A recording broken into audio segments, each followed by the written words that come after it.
Sampurasun para wargi, kembali lagi bersama saya Anggana Mulia dalam program acara Spartan seputar Garut dalam sepekan. Nah, untuk para wargi yang ingin tahu, saya sedang berada di Cilopang, Desa Rancabango, Kecamatan Tarogong Kaler. Seperti biasa di episode Spartan kali ini, saya akan mengulas informasi-informasi berkaitan dengan Pemkab Garut. Untuk para wargi pasti penasaran kan? Oke, kita langsung saja. Informasi pertama diawali dengan pemerintah Kabupaten Garut melakukan perpanjangan pembatasan sosial berskala besar PSBB secara proporsional di Garut dari 26 Januari 2021 hingga 8 Februari 2021. Keterisian tempat tidur intensif care unit ICU di rumah sakit yang sudah mencapai hampir 90% juga menjadi salah satu perhatian dilakukan perpanjangan PSBB ini. Namun, untuk PSBB secara proporsional, kali ini ada beberapa kebijakan baru yang dikeluarkan oleh Bupati Garut. Salah satunya membuka kembali tempat pariwisata namun dengan pembatasan pengunjung sebesar 25% dan resepsi pernikahan untuk sementara ditiadakan. Jadi untuk para wargi nih yang masih nggak percaya bahwa COVID-19 itu nggak ada, kalau kita melihat di kesehariannya sesuai fakta dan data, kasus COVID-19 itu terus meningkat. Bahkan mungkin saja ada keluarga, teman, ataupun tetangga yang terdampak COVID-19. Jadi untuk para wargi tetap berhati-hati dalam melaksanakan aktivitas dan jangan lupa menerapkan protokol kesehatan dimanapun. Untuk para wargi yang nggak tahu, Cilopang ini diambil dari nama danau, yaitu Danau Cilopang. Cilopang juga sering digunakan sebagai bumi perkemahan dan juga sering digunakan sebagai tempat prewedding. Informasi selanjutnya adalah Gubernur Jawa Barat Ridwan Kamil meresmikan Smart Greenhouse atau sistem pertanian infus menggunakan teknologi di Kebun Wanaraja, tepatnya di Jalan Cikole, Desa Wanasari, Kecamatan Wanaraja, Kabupaten Garut. Dalam kegiatan ini, Gubernur Jawa Barat mengatakan, di masa depan pertanian tidak akan lagi konvensional, tetapi menggunakan teknologi yang bisa menghemat air. Selain itu, Gubernur didampingi Wakil Bupati Garut Dr. Helmi Budiman melakukan panen raya jagung hibrida. Karena saat ini masa tanam sering terganggu oleh cuaca yang tidak menentu dan juga sumber air yang saat ini seringnya berkurang atau makin hari makin berkurang. Sehingga dengan adanya program ini diharapkan para petani dapat bisa memaksimalkan hasil taninya. Dan juga alasan karena Garut dipilih untuk program ini karena Garut juga sering disebut sebagai Kabupaten Jagung. Karena di Garut memiliki lahan sebesar 35.000 hektar untuk penanaman jagung. Semoga dengan adanya program ini dapat meningkatkan ekonomi masyarakat dan kesejahteraan masyarakat sekitar.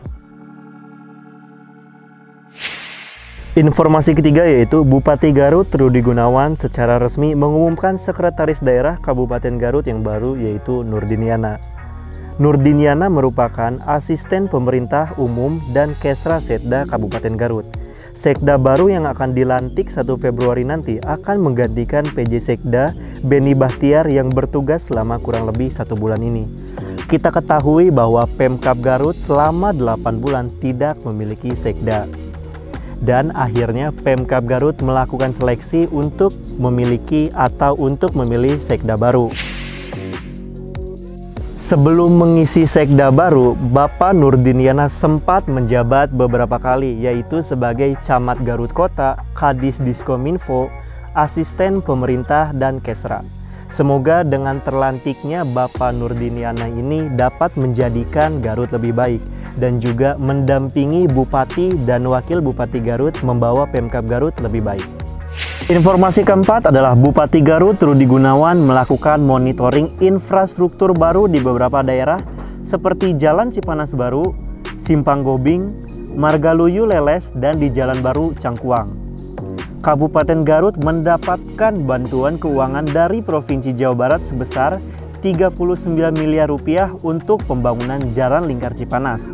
Ada beberapa poin dari pembangunan Jalan Lingkar Cipanas yang perlu diperhatikan, seperti ada beberapa lahan yang harus dibebaskan agar jalan tersebut bisa fungsional pada tahun 2021.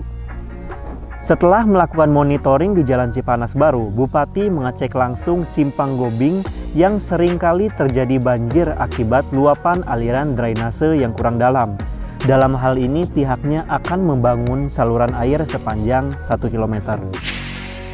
Seperti yang kita ketahui, di bawah pimpinan Bupati Garut, Rudi Gunawan, dan Wakil Bupati Garut, Helmi Budiman, peningkatan infrastruktur setiap harinya selalu meningkat. Hal ini dilakukan agar aktivitas dan perekonomian masyarakat dapat meningkat dan berjalan dengan lancar, dan juga meningkatkan konektivitas antar wilayah di Kabupaten Garut. Dan proyek jalan baru lingkar Cipanas ini diharapkan dapat mengatasi kemacetan terutama saat mudik, dan juga dapat mendongkrak pariwisata di Cipanas. Oh iya para wargi, tahu nggak jalan-jalan tadi yang disebutkan? Kalau para wargi tahu bisa komen di bawah ini ya. Informasi terakhir adalah berita tentang Dinas Kesehatan Kabupaten Garut telah menerima sebanyak 12.200 dosis vaksin Sinovac dari Dinas Kesehatan Provinsi Jawa Barat yang akan digunakan sebagai upaya dalam penanganan COVID-19 di Kabupaten Garut. Sementara itu, vaksinasi pertama di Kabupaten Garut sudah dilaksanakan pada hari Senin tanggal 1 Februari 2021 untuk pimpinan daerah seperti Bupati dan Wakil Bupati Garut.